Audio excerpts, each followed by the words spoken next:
নমস্কার বন্ধুরা, আমাদের যে রায়বাড়ির পারিবারিক দুর্গা পূজা যা সিংহবাহিনী পুজো নামে পরিচিত, বহু প্রাচীন কালের এই পুজো হয়ে আসছে। এটা আনুমানিক 230 থেকে 250 বছর, কিন্তু কতদিন তা জানা নেই, বরং বেশি, তবু তার কমে নয়।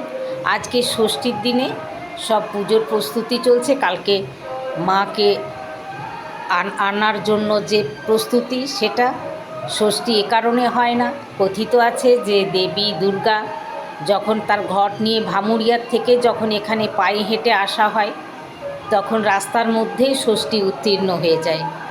তাই সপ্তমীর থেকে এখানে পুজো প্রচলন আছে।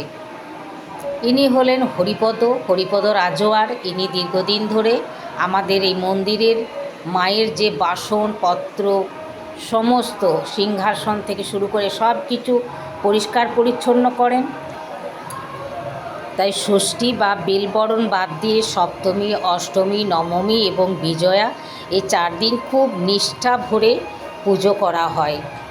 যাই হোক বন্ধুরা, যেই পর্যন্ত, আবার কালকে চেষ্টা করব সপ্তমী, অষ্টমী, নবমী একটুখানি আমি আমাদের এই পুজোর সব কিছু শেয়ার করতে চেষ্টা করব। আমরা সবাই মেয়েরা বা এখানকার বউরা, রায়বাড়ির, আমরা প্রত্যেকে খুবই ব্যস্ত থাকব। তবুও আমি চেষ্টা করব আমাদের এই পুজো সকলকে একটু করে শেয়ার করার জন্য। প্রচণ্ড আওয়াজ উঠছে, মাইক বাজছে।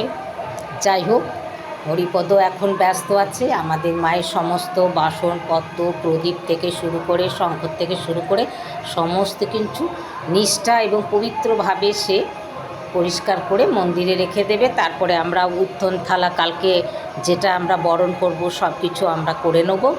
আমাদের আজকে হয়তো একটু দেরি হবে, আবার কালকে ভোরে উঠতে হবে। জয় মা সিংহবাহিনী। আর প্রত্যেকে ভালো থাকবেন, সুস্থ থাকবেন। নমস্কার।